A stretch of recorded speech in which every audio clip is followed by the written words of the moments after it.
সবাই meeting a present তো? কেউ কি বাকি আছে? স্যার, ইমরান সাহেব এখন আসেনি। আমরা সবাই অনেক কষ্ট করে এসেছি। আমি নিজেই তো নৌকায় করে এসেছি, কিন্তু অফিস কোনোভাবেই মিস দেয়নি। আর আমি তো হেলিকপ্টারে পা ধরে ঝুলে ঝুলে চলে এসেছি।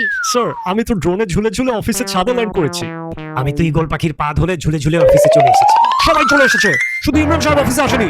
10 মিনিটের মধ্যে উনি না পৌঁছালে ওনাকে জব থেকে আজকে ফায়ার করে দেবো। সরি গাইজ, আমার একটু লেট হয়ে গেল আসতে আজকে। এতক্ষণে এসেছেন, শুধু আপনি লেট, বাকি সবাই টাইমলি চলে এসেছে। স্যার, আমি তো টাইমলি রওনা দিয়েছিলাম। এত বৃষ্টি, এর মধ্যে দেখি শফিক সাহেব নৌকায় করে যাচ্ছে। তাকে এত ডাকলাম, তিনি পাত্তাই দিলেন না। এরপর দেখি আনিকা ম্যাডাম হেলিকপ্টারে পা ধরে ঝুলে ঝুলে যাচ্ছে। ওনাকে হাত ইশারা করে ডাকলাম, উনি তাকিয়ে না দেখার ভান করে চলে গেলেন। তারপর দুজনকে দেখলাম, একজন দেখি ঈগল পাখির পা ধরে ঝুলে যাচ্ছে, আরেকজন ড্রোন ধরে ঝুলে ঝুলে চলে যাচ্ছে। কেউ আমার কথাও শুনলো না, কেউ আমাকে নিলও না। কিন্তু আমাকে তো আজকে অফিসে আসতেই হবে।